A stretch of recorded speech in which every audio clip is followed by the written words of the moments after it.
Hello students, इस video में हम स्पीच राइटिंग को कवर करेंगे. So what is speech writing?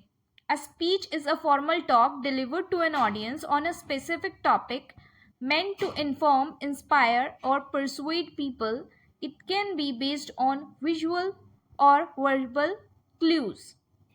Speech किसी पर्टिकुलर टॉपिक पर ऑडियंस के सामने दिया गया एक फॉर्मल टॉक होता है जिसका पर्पस होता है लोगों को इन्फॉर्म करना, इंस्पायर करना और उन्हें समझाना होता है.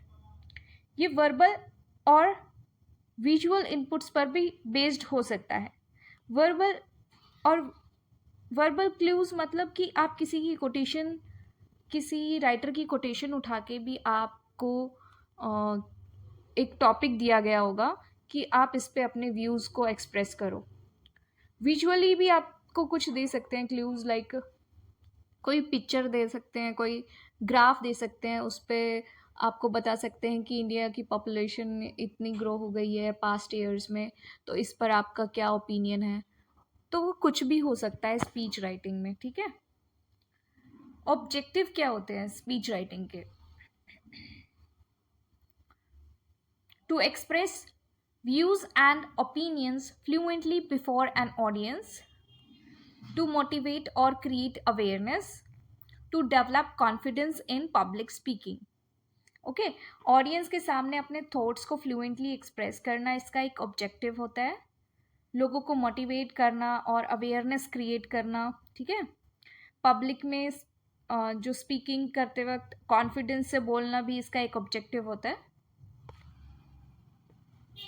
स्पीच राइटिंग का फॉर्मेट क्या होता है? Okay. Greetings, address, good morning, respected principal, teachers and my dear friends, introduction, body and language. ठीक है. तो इसका बेसिकली 4 पार्ट्स होते हैं: ग्रीटिंग, एड्रेस करना, इंट्रोडक्शन देना, बॉडी और कंक्लूजन. ठीक है. ग्रीटिंग में आपको उनको सबसे पहले आपको good morning, respected principal, teachers and my dear friends करना है. फिर इंट्रोडक्शन में आपको introduce yourself and state the topic. Means कि खुद को इंट्रोड्यूस करना है और टॉपिक को क्लियरली स्टेट करना है, बताना है क्लियरली जो आपका टॉपिक है उसके बारे में आपको बताना है. बॉडी में आपको मेन पॉइंट्स को लॉजिकली डिस्कस करना है, डिस्कस मेन पॉइंट्स लॉजिकली, और उसमें आप कॉज एंड इफेक्ट्स को भी बता सकते हो, एग्जाम्पल भी ऐड कर सकते हो और स्टैटिस्टिक भी ऐड कर सकते हो. Conclusion and with an appeal, quotation और इमोशनल कॉल टू एक्शन. ठीक है. कंक्लूजन जो होगा ना वो किसी आपको इमोशनल और मोटिवेशनल कोटेशन के साथ एंड करना है स्पीच में. ठीक है. Language and tone. Language formal और semi formal depending on audience. आप अगर आपकी ऑडियंस आपका फ्रेंड सर्कल है तो आप सेमी फॉर्मल लैंग्वेज यूज़ कर सकते हो, लेकिन अगर आपका ऑडियंस स्कूल है, स्कूल के स्टूडेंट्स हैं, टीचर्स हैं, तो आप फॉर्मल लैंग्वेज का यूज़ करेंगे. आपकी जो लैंग्वेज होगी वो clear, simple and easy to understand होनी चाहिए. Use first person and second person for direct connection. आपको परसुएसिव लैंग्वेज यूज़ करनी है, मोटिवेशनल टोन यूज़ करनी है, ऐसी लैंग्वेज यूज़ करनी है जो किसी को इंस्पायर करे. Use of rhetorical questions, quotations, facts and examples. Avoid slang और जार्गन. Active voice preferred. ठीक है. रेटोरिकल क्वेश्चंस होते हैं a question asked for effect, not to get an actual answer. ठीक है. ऐसे क्वेश्चन जो इफेक्ट के लिए पूछे जाते हैं. ठीक है. आपका एक्चुअल आप आंसर नहीं चाह रहे हो ऑडियंस से. जैसे आप ऑडियंस को बोले कि आप चाहते हैं हमारा प्लान, आपको पता है कि हमारा प्लानट जो है वो प्लास्टिक से कवर्ड हो जाए, आप चाहते हैं ऐसा, तो इसका कोई आंसर नहीं चाहते हैं आप ऑडियंस से. ये बस क्वेश्चन ऐसे है कि आप आ, बस उनकी क्यूरियोसिटी को थोड़ा ऐड करना चाह रहे हैं. ठीक है.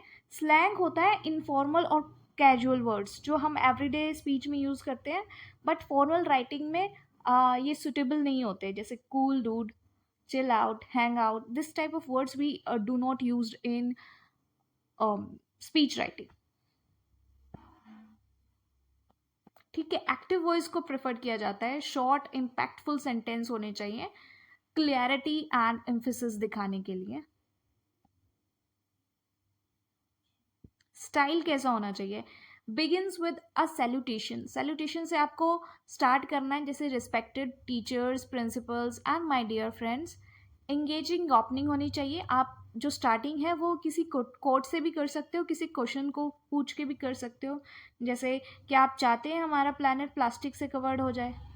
ऐसे क्वेश्चन से भी स्टार्ट कर सकते हो, और एनेक्डोट से, मतलब एक बैकग्राउंड स्टोरी से भी आप अपने स्पीच को स्टार्ट कर सकते हो। लॉजिकल स्ट्रक्चर में आपको इंट्रोडक्शन, बॉडी एंड कंक्लूजन को फॉलो करना है।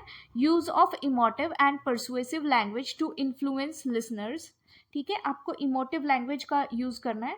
इमोटिव लैंग्वेज होती है use to trigger emotions like sympathy, anger and excitement, helps to persuade और मूव द ऑडियंस। ओके, जैसे हजार इनोसेंट बच्चे हर रोज हंगर से सफ़र करते हैं, तो यहाँ पे जो इनोसेंट है, हंगर है, सफ़र, ये ऐसे वर्ड्स हैं जो इमोशंस को ट्रिगर कर रहे हैं। ठीक है, परसुएसिव लैंग्वेज होती है जो लोगों को इंस्पायर कर पाए।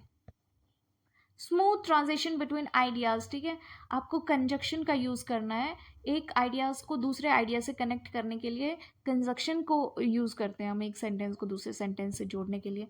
तो उसमें further more, more over, on the other hand, ऐसे जो हम कनेक्टर्स को यूज करते हैं ताकि जो हमारा पूरा होल आइडिया है वो एक साथ एक कनेक्ट होके हमको एक मीनिंग मिले। ठीक है, आपकी जो टोन होगी वो कॉन्फिडेंट होगी, असर्टिव टोन होगी through out the speech writing. And with a strong closing statement और कॉल टू एक्शन। ठीक है, आपको अपना एंड बहुत स्ट्रांगली करना है। Can include rhetorical flair, repetition, parallelism, contrast for impact। ठीक है, रेटोरिकल फ्लेयर्स होते हैं क्रिएटिव और एक्सप्रेसिव यूज़ ऑफ लैंग्वेज। ठीक है, ताकि इम्पैक्टफुल लैंग्वेज को यूज़ करना ताकि जो स्पीच है वो स्टैंड आउट करे। Okay, in short language clear और परसुएसिव और ऑडियंस फ्रेंडली रखनी है, और जो स्टाइल है वो स्ट्रक्चर्ड होना चाहिए, कॉन्फिडेंट होना चाहिए एंड एंगेजिंग होना चाहिए। यूजफुल एक्सप्रेशन, आप इस टाइप के एक्सप्रेशन भी यूज़ कर सकते हो। Today I stand before you to speak on, have we ever thought about, it's high time we realize, let's take a pledge to. ठीक है, तो हमारा जो एग्ज़ाम है वो descriptive as well as objective है, तो हम पहले ऑब्जेक्टिव्स क्वेश्चंस को सॉल्व करते हैं, then we move on to descriptive questions. Now our first question is the main purpose of a speech is to, main purpose हम express करना ideas को and persuade करना, audience को inspire करना। A speech aims to inform, motivate and convince listeners. Which of the following should come first in a speech? सबसे पहले salutation आता है, respected greetings आता है, respected principal, teachers and my dear friends. Speech writing is meant to be delivered aloud to an audience. Speech writing जो है वो audience को हमको डिलीवर करना है, स्पीच को बहुत अलाउड, मतलब तेज आपकी जो वॉइस होनी चाहिए वो फ्लुएंट होनी चाहिए, कॉन्फिडेंट होनी चाहिए और अलाउड होनी चाहिए, लाउड होनी चाहिए। स्पीच इज अ, क्योंकि स्पीच एक स्पोकन फॉर्म ऑफ कम्युनिकेशन है। विच of the following tone suits speech writing best? Confident होनी चाहिए, परसुएसिव होनी चाहिए, इंस्पायर करे ऐसी टोन होनी चाहिए। Speeches must hold attention through convictions and energy. ठीक है, कन्विक्शन और एनर्जी के साथ आपको अपनी स्पीच को होल्ड करना है। At the end of a speech usually includes thank you और अ कॉल टू एक्शन। आपको ये एक्सप्रेशन यूज करना है जब आप अपनी स्पीच को एंड करेंगे, थैंक यू एंड और अ कॉल टू एक्शन। ठीक है, अ स्ट्रॉन्ग एंडिंग जो होती है वो ऑडियंस को मोटिवेट करती है और एक उनके ऊपर एक लॉन्ग लास्टिंग इम्पैक्ट छोड़ देती है। ठीक है, विच of the following is not a part of speech structure? By line जो है वो आर्टिकल्स में यूज होती है, ना कि स्पीचेस में। ओके, तो मैं आपको एक डिफरेंस बताती हूँ स्पीच राइटिंग और आर्टिकल राइटिंग में। ठीक है, जो स्पीच राइटिंग होती है वो influence an audience directly through spoken words. जो स्पीच है वो ऑडियंस को डायरेक्टली स्पोकन वर्ड से इन्फ्लुएंस करती है, बट आर्टिकल जो राइटिंग्स होती है उसमें हम अपने ओपिनियंस को एक्सप्रेस करते हैं in return form for readers. Okay, जो स्पीच होती है वो कन्वर्सेशनल होती है, परसुएसिव होती है, इंस्पायर करती है एंड इंटरेक्टिव होती है। ठीक है, बट आर्टिकल जो होता है वो रिटन फॉर्म में होता है, इंफॉर्मेटिव होता है और स्ट्रक्चर्ड होता है। स्पीच में byline is not used, but article में बाई लाइन का हम यूज करते हैं। ठीक है, which person is commonly used in speeches to connect with audience. First and second person को हम यूज करते हैं। I and you create a personal and engaging tone. The language of a speech should be, जो language है speech की वो clear होनी चाहिए, सिंपल होनी चाहिए और ऑडियंस फ्रेंडली होनी चाहिए। The audience must easily follow and relate to the message. ठीक है, मैसेज से रिलेट कर पाए audience. Which of the following is used to make a speech more persuasive. Statistic and emotive language जो है वो आपकी स्पीच को मोर परसुएसिव बना देती है, ऐसी बनाती है जो लोगों को इंस्पायर कर पाए। These strengthen logic and emotional appeal. Okay, transition between points in a speech is created using connectives। ठीक है, connectors जो होते हैं moreover, however and therefore, ये linking words होते हैं, ये make the speech more flow more smoothly। Okay, which of the following best define rhetorical questions in a speech? Question asked for effect, not for answer। ठीक है, can we afford to ignore this any longer? ये question है और ये rhetorical question है, इसका हम answer नहीं चाहते हैं ऑडियंस से। ठीक है, ये इम्पैक्ट क्रिएट करने के लिए हम पूछते हैं। Which technique adds rhetorical flair to a speech? आप मेटाफर यूज कर सकते हो, रेपिटेशन यूज कर सकते हो, कंट्रास्ट दिखा सकते हो। This make speech more powerful and memorable. ठीक है, मेटाफर्स होते हैं डायरेक्ट कंपैरिजन करना, एक थिंग का दूसरी थिंग के साथ डायरेक्ट कंपैरिजन, जैसे आपका रोज के साथ comparison, you are a rose. ठीक है, ये डायरेक्ट कंपैरिजन है। इनडायरेक्ट कंपैरिजन होता कि you look like a rose. Which is the best opening line for a speech on environment? Can we call ourselves civilized if we destroyed the planet we live on? ये एक rhetorical question है, hooks the audience immediately। ठीक है,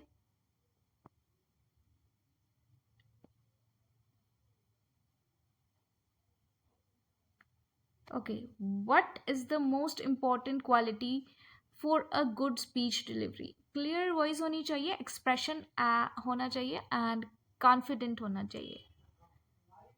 delivery style enhance impact more than mayor content. आप कैसे deliver कर रहे हो, आपका स्टाइल क्या है डिलीवरी करने का स्पीच को, वो ज़्यादा इम्पैक्ट क्रिएट करता है rather than just mayor content. Okay, content इतना मैटर नहीं करता जितना आप कितने फ्लो के साथ आप अपने आप को एक्सप्रेस कर रहे हो, अपने आइडियाज़ को एक्सप्रेस कर रहे हो। The effectiveness of a speech depends most on logical arguments, emotional appeal and audience connection। ठीक है, एक ग्रेट जो स्पीच होती है वो बैलेंस करती है रीजन, इमोशन एंड एंगेजमेंट को। इसमें जो डिस्क्रिप्टिव जो आपका एग्जाम है उसमें कुछ टॉपिक्स हैं उसके आपके सिलेबस में, तो उस पर जो डिस्क्रिप्टिव एग्ज़ाम लेंगे टीजीटी सिलेबस में जो कुछ कंकरेंट टॉपिक्स दिए गए हैं like environment, education, child labour, gender bias, drug abuse, इस पर विजुअल और वर्बल इनपुट्स के बेस्ड पर आर्टिकल और डिबेट स्पीच राइटिंग लिखना है आपको। तो उसमें कुछ टॉपिक्स हैं, आप इनको कवर कर सकते हो, ये आपके एग्ज़ाम में हो सकता है कि पूछे जा सकते हैं। तो importance of cleanliness, say no to plastic, role of a youth in nation building, save water, save life, value of discipline in life. ठीक है, तो आपको सबसे पहले टॉपिक लिखना है, फिर आपको सैल्यूटेशन प्रोवाइड करनी है, respected principal, teachers and my dear friends. ठीक है, फिर आपको अपने आप को इंट्रोड्यूस करना है और अपना जो टॉपिक है उसको क्लियरली स्टेट करना है। इंट्रोडक्शन में आपको अपने टॉपिक को क्लियरली स्टेट करना है, ठीक है। बॉडी में मेन पॉइंट्स को लॉजिकली डिस्कस करना है, इसमें आप एग्जाम्पल्स, कॉज एंड इफेक्ट्स को भी ऐड कर सकते हो। कंक्लूजन देना है, कंक्लूजन किसी इमोशनल और मोटिवेशनल कोटेशन के साथ स्पीच को एंड करना है, ठीक है। नेक्स्ट टॉपिक आपको स्पीच ऑन से नो टू प्लास्टिक, इसमें आपको सैल्यूटेशन प्रोवाइड करनी है, इंट्रोडक्शन, बॉडी एंड कंक्लूजन। ये आप खुद से भी पढ़ सकते हो, ठीक है। देन ऐसे आपको सारे टॉपिक्स को ऐसे ही अपने एग्जाम में लिखना है। Thank you. और ठीक है, राइटिंग एंड ओके, ये आपके सिलेबस, टीजीटी सिलेबस में कुछ कॉन्करेंट टॉपिक्स हैं, ठीक है। जैसे एनवायरनमेंट हो गया, एजुकेशन हो गया, child labour, gender bias, drug abuse. इस पर कुछ वर्बल और इनपुट्स के बेस पर, विजुअल और वर्बल इनपुट्स के बेस पर आपको आर्टिकल्स और डिबेट और स्पीच राइटिंग लिखना है। तो मैंने इसमें सिलेबस के अकॉर्डिंग कुछ main points, keywords and central theme in notes में ऐड कर दिया है, तो ये आप खुद भी रीड कर सकते हो, ठीक है। लाइक एनवायरनमेंट में की नोट्स हैं, इम्पोर्टेंस ऑफ एनवायरनमेंट, एनवायरनमेंट की क्या इंपॉर्टेंस है, ये एयर को प्रोटेक्ट करता है, वाटर, सॉयल, बायोडाइवर्सिटी को प्रोटेक्ट करता है एनवायरनमेंट। कॉजेज़ क्या है एनवायरमेंटल डिग्रेडेशन की, पोल्यूशन है, डिफोरेस्टेशन है, क्लाइमेट चेंज है, ओवर पॉपुलेशन है। Ways to protect the environment, कौन कौन से वेज हैं जिससे हम एनवायरनमेंट को प्रोटेक्ट कर सकते हैं। Afforestation, waste management, renewable energy, water conservation, eco friendly habits, ठीक है। गवर्नमेंट ने कुछ इनिशिएटिव्स भी लिए हैं, जैसे स्वच्छ भारत अभियान, national green tribunal, renewable energy policies, ये थीम्स हैं इसमें कुछ। Sustainability and conservation, human responsibility towards nature, balance between development and ecology, climate change awareness. Education भी आपके सिलेबस में टॉपिक है। एजुकेशन एक फंडामेंटल राइट है और अ टूल है एम्पावरमेंट का के लिए। टाइप्स ऑफ एजुकेशन क्या क्या होती हैं, फॉर्मल होती है, इनफॉर्मल होती है, ऑनलाइन होती है, डिस्टेंस लर्निंग होती है, वोकेशनल एजुकेशन भी होती है। इनकी इम्पोर्टेंस क्या होती है, एजुकेशन की क्या इम्पोर्टेंस है, लिटरेसी है, क्रिटिकल थिंकिंग को हम डेवलप कर सकते हैं एजुकेशन के थ्रू, स्किल डेवलप कर सकते हैं, सोशल अवेयरनेस हो सकती है हमको एजुकेशन के थ्रू। चैलेंजेस क्या है एजुकेशन में, पॉवर्टी है, जेंडर इनइक्वालिटी है, लैक ऑफ रिसोर्सेज हैं, डिजिटल डिवाइड है। सोल्यूशन क्या हो सकता है, इंक्लूसिव एजुकेशन को हम ऐड कर सकते हैं, स्कॉलरशिप ऐड कर सकते हैं, डिजिटल लिटरेसी प्रोग्राम्स को ऐड कर सकते हैं, टीचर ट्रेनिंग हम करवा सकते हैं एजुकेशन में। थीम्स में हो सकता है कि नॉलेज एज अ पावर की तरह हम यूज़ कर सकते हैं नॉलेज को, education for all and social equality, life long learning and skill development, education as a tool for national development, ठीक है। Third is child labour, definition हो सकती है इसकी, work that deprives children of education and development, ठीक है। Child labour के causes क्या हैं, poverty, illiteracy, social exploitation, weak law enforcement, ठीक है। कॉजेज़ चाइल्ड लेबर की हैं ये। फॉर्म्स क्या क्या हो सकती हैं चाइल्ड लेबर के, डोमेस्टिक वर्क, उनको फैक्ट्री में काम करना हो सकता है, एग्रीकल्चर, स्ट्रीट वेंडिंग, ठीक है, गली में बैठना, गली में चीज़ें सामान बेचना, बैगिंग करना। इफ़ेक्ट्स क्या होते हैं चाइल्ड लेबर के, इससे बच्चों का चाइल्डहुड लॉस करता है, ख़त्म हो जाता है, loss of childhood, poor health, mental trauma, illiteracy. Solution क्या हो सकते हैं, स्ट्रिक्ट लॉ, जो चाइल्ड लेबर एक्ट हैं उनका स्ट्रिक्टली फॉलो हो, वो एजुकेशन फॉर ऑल हो, अवेयरनेस कैंपेन स्टार्ट किए जाएँ, सोशल अवेयरनेस स्कीम को क्रिएट किया जाए। थीम्स क्या क्या हैं, rights of children, education versus exploitation, social responsibility और poverty eradication and empowerment. Gender bias और जेंडर इक्वालिटी, जेंडर बाइज होता है unfair treatment based on gender,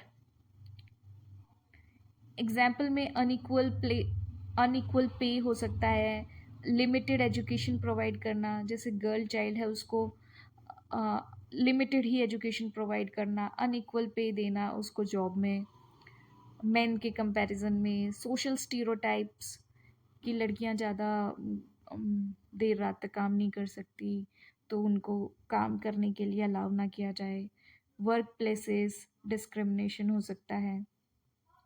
importance क्या है इक्वालिटी का कि इकोनॉमिक जो ग्रोथ है वो होगी, सोशल जस्टिस हो सकता है, एम्पावरमेंट हो सकता है। Ways to achieve equality, education for girls, legal protection होनी चाहिए, अवेयरनेस कैंपेन स्टार्ट होने चाहिए, ब्रेकिंग स्टीरियोटाइप्स को ब्रेक करना चाहिए। जैसे लड़कियां ही खाना क्यों बनाएं, ठीक है, इस टाइप के जो स्टीरियोटाइप्स हैं उनको ब्रेक होना चाहिए। Role of women in leadership, politics, science and economy, ठीक है, थीम्स इसमें हो सकती हैं equality and justice, women empowerment, breaking social stereotypes, inclusive development. Drug abuse में misuse of drugs, alcohol leading to addiction and health issues. Cause में इसमें peer pressure हो सकता है कि आपके आसपास जो फ्रेंड्स हैं वो आपको प्रेशर करें ड्रग्स लेने के लिए। स्ट्रेस भी होता है ड्रग्स की तरफ जाने का एक मेन कॉज। क्यूरियोसिटी में भी चले जाते हैं कुछ कि देखते हैं, पी के देखते हैं कैसा फील होता है। और फैमिली प्रॉब्लम्स भी होती हैं कि फैमिली प्रॉब्लम्स में भी आके कुछ ड्रग्स को कंज्यूम कर लेते हैं। इफ़ेक्ट्स क्या पड़ते हैं, physical and mental health damage हो जाती है, एकेडमिक फेलियर होता है, फैमिली इश्यूज़ बढ़ जाते हैं, क्राइम बढ़ते हैं। प्रिवेंशन कैसे हो सकती है, आप अवेयरनेस प्रोग्राम्स को चला सकते हैं, काउंसलिंग दे सकते हैं, रिहैबिलिटेशन प्रोवाइड कर सकते हैं, ठीक है, काउंसलिंग कर सकते हैं, फैमिली सपोर्ट भी बहुत हेल्प करता है, लॉ एनफोर्समेंट कर सकते हो।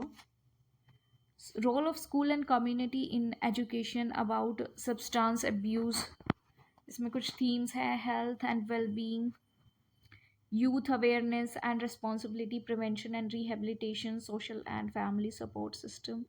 ये जो थीम्स होती हैं ना ये आपको हेल्प करेंगी कि जो आपका टॉपिक है उसको सिलेक्ट करने में कि ये जो टॉपिक आपके सिलेबस में मतलब आपके एग्ज़ाम में जो आया है वो कैसे, जो ये थीम्स हैं उनके थ्रू आप आइडेंटिफाई कर पाओगे कि ये जो थीम है ये किस टॉपिक पे बेस्ड है। Okay, so in short articles जो होते हैं वो रिटर्न होते हैं, इंफॉर्मेटिव होते हैं, फॉर्मल एंड स्ट्रक्चर होते हैं। जैसा कि मैंने बताया articles express opinions in return form for readers, ठीक है, आर्टिकल्स रीडर्स के लिए लिखे जाते हैं अपने ओपिनियंस को एक्सप्रेस करने के लिए, लेकिन जो स्पीच होती है वो इन्फ्लुएंस करती है ऑडियंस को डायरेक्टली थ्रू स्पोकन वर्ड्स। तो articles written, informative, formal and structure होते हैं। Speech oral, engaging, motivational, interactive with audience होती है।